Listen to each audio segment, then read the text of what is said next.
दोस्तों, कभी कभी जिंदगी में ना चाहते हुए भी कुछ अफसोस भरी बातें घटित हो जाती है जिनका कर्ज हम चाह कर भी नहीं उतार सकते हैं।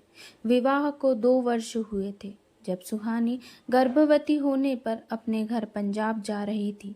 पति शहर से बाहर रहते थे। जिस रिश्ते के भाई को स्टेशन से ट्रेन में बैठा के आने को कहा था, वो लेट होती ट्रेन की वजह से रुकने के मूड में नहीं था।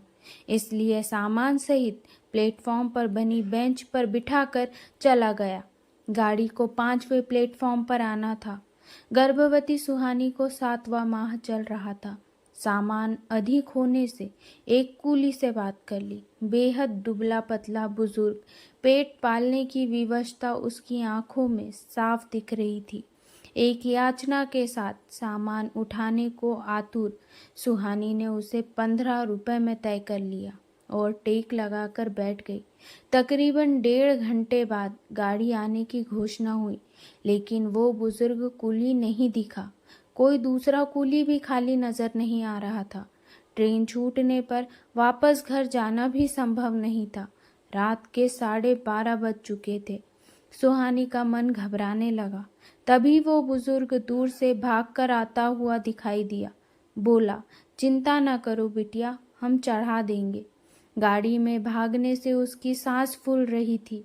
उसने लपक कर सामान उठाया और आने का इशारा किया।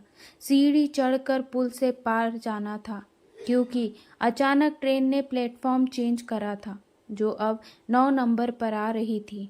वो सांस फूलने से धीरे धीरे चल रहा था और सुहानी भी तेज चलने की हालत में नहीं थी। गाड़ी ने सीटी दे दी। भागकर अपना स्लीपर कोच का डब्बा ढूंढा।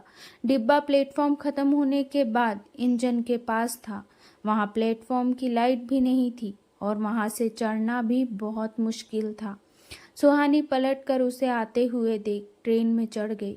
तुरंत ट्रेन रेंगने लगी। कूली अभी दौड़ ही रहा था।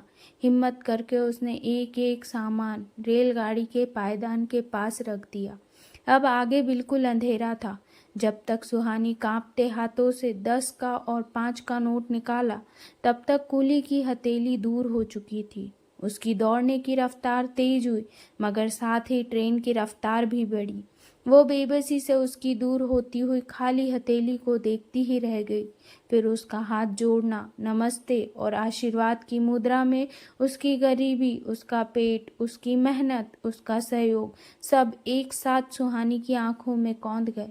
उस घटना के बाद सुहानी डिलीवरी के बाद दोबारा उसी स्टेशन पर उस बुजुर्ग कुली को खोजती रही, मगर वो कभी दोबारा नहीं मिला।